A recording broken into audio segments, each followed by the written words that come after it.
السلام علیکم۔ اردو چلترنگ میں ایک نئے افسانے کے ساتھ حاضر ہوں۔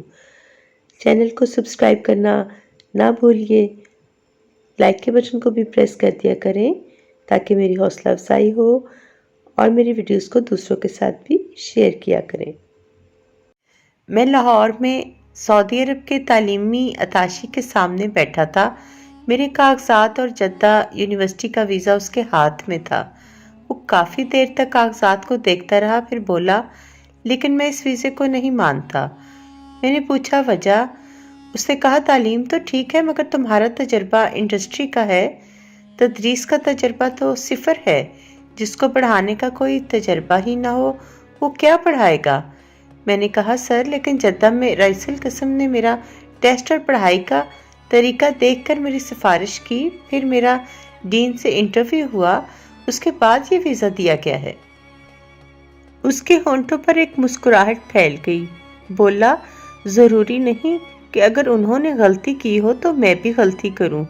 میں نے کہا سر یہ ویزا وائس چانسلر نے جاری کیا ہے جس کی پوسٹ وزیر کے برابر ہوتی ہے۔ وہ پھر مسکرایا اور بولا اور مجھ کو ایسے 15 وزیروں کے کاموں کو چیک کرنے کے لیے بٹھایا گیا ہے۔ اگر آپ چاہیں تو میں آپ کے کاغذات پر لکھ کر دے سکتا ہوں کہ آپ کو ویزا نہیں دیا جا سکتا۔ میں نے اس سے مزید حجت کی تو اس نے کہا جب تک میں اس سیٹ پر ہوں دیکھتا ہوں تم کو ویزا کون دیتا ہے۔ میرے ذہن میں اپنی پرانی کمپنی کے مسٹر فریڈرک کیسے کے الفاظ گونجے، مسٹر رضوان تم نوکری چھوڑ کر بڑی غلطی کر رہے ہو۔ میں نے ان لوگوں کے ساتھ 20 سال کام کیا ہے، ان کا ہر وعدہ غلط ہوتا ہے۔ اور میں نے غصہ میں جواب دیا تھا یہ لوگ ہمارے لیے بڑے مقدس ہیں، تم ان کی توہین کر رہے ہو۔ اس نے کاغذات پر دستخط کرتے ہوئے کہا تھا ایک وقت آئے گا تم میرے الفاظ کو یاد کرو گے۔ شاید وہ وقت آ گیا تھا۔ پھر اس کے بعد میں نے 2 اور چکر لگائے ہوائی جہاز سے، اور ہر بار اتاشی کا وہی جواب تھا کہ جب تک میں اس سیٹ پر ہوں دیکھتا ہوں تم کو ویزا کون دیتا ہے۔ میرے لیے یہ بڑا سخت وقت تھا، نہ خدا ہی ملا نہ وصال صنم۔ 2 مہینے بے روزگاری کے ہو چکے تھے۔ میں سخت ٹینشن میں تھا کہ بیل بجی، دروازے پر ٹین ڈبے والا تھا، کوئی 70 سال کا ہوگا، بالکل ہڈیوں کا ڈھانچہ، میلا کچیلا، پیوند لگے کپڑے، پسینے میں نہایا ہوا۔ کہنے لگا صاحب 10 سال ہو گئے ہیں ان گلیوں میں چکر لگاتے، آج پہلی بار کسی کے گھر کی بیل بجائی ہے۔ میں نے حیرت سے کہا ہاں بولو۔ کہنے لگا یہاں نہیں، وہاں نیم کے پیڑ کے نیچے چبوترے پر بیٹھ کر آرام سے بات کرنی ہے۔ میں تذبذب کے عالم میں اس کے ساتھ چل پڑا۔ کہنے لگا صاحب میری اکلوتی بچی کی شادی ہونے والی ہے، شادی میں صرف 1 ہفتہ باقی رہ گیا ہے، مگر میرے پاس 1 پیسہ نہیں ہے۔ آج کل کام بھی بہت مندہ ہے، کئی لوگوں سے ادھار مانگا، سب نے منع کر دیا۔ کل رات بہت دیر تک مسجد میں رویا اور دعا مانگی تو رات میں خواب میں آپ کی گلی اور گھر نظر آیا اور آواز آئی ان سے جا کر مانگ لے، اس لیے صرف آپ کا دروازہ کھٹکھٹایا ہے۔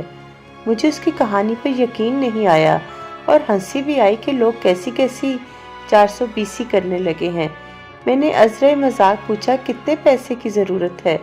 بولا صاحب سادگی سے رخصتی کرنی ہے، زیور تو میں اپنی بیوی کا چڑھا دوں گا، مگر 5-6 جوڑے اور شادی کا کھانا تو کرنا ہوگا، کوئی 30,000 کا خرچہ ہوگا۔ میں نے سوچا 50,000 تو آج کل صرف دلہن کے بیوٹی پارلر میں ہی خرچ ہو جاتے ہیں۔ یہ رقم میرے لیے بہت معمولی تھی اگر میں باہر کام کر رہا ہوتا، مگر اب اس بے روزگاری میں یہ میرے لیے بہت بڑی رقم تھی۔ میں خاموش سا ہو گیا۔ وہ بولا صاحب آپ میرے ساتھ میرے گھر چلیں اور میرے محلے والوں سے پوچھ لیں، یہ جھوٹی کہانی نہیں ہے، میں غریب ضرور ہوں مگر ایماندار ہوں، قسطوں میں آپ کی رقم لوٹا دوں گا۔ اس کی آنکھوں میں آنسو تھے اور چہرے پر بے چارگی اور لجاجت۔ وہ پھر بولا میں کبھی بیل نہ بجاتا اگر یہ خواب نہ دیکھتا۔ میں عجیب شش و پنج میں تھا، پھر مجھے یاد آیا کہ کہیں پڑھا تھا کہ جب تنگی ہو تو خدا سے تجارت کیا کرو، وہ کبھی نا امید نہیں کرتا۔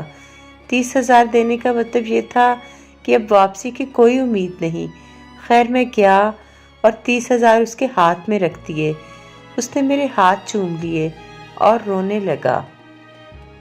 کوئی 15 دن بعد پھر اس نے دروازہ کھٹکھٹایا۔ میں نے غصہ سے پوچھا، اب کیا مسئلہ ہے؟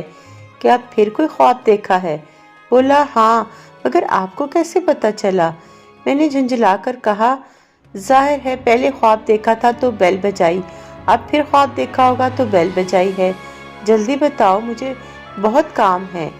کہنے لگا، صاحب کل عشاء کی نماز پڑھ کر بڑی دعا کی کہ مولا قرض تو دلا دیا ہے، اب ادائیگی میں بھی مدد کر دے، اور سو گیا تو پھر آپ کا گھر نظر آیا۔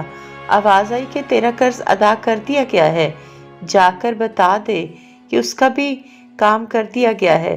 میری سمجھ میں تو کچھ نہیں آیا۔ میں نے کہا، ٹھیک ہے جاؤ، میں نے تم سے کون سا قرض وصول کرنا تھا؟ لیکن کمرہ میں آ کر میں کافی دیر تک سوچتا رہا۔ پھر والدہ سے مشورہ کیا تو وہ بولی، تم کل ہی لاہور جاؤ، ہو سکتا ہے قدرت کوئی راستہ نکالے۔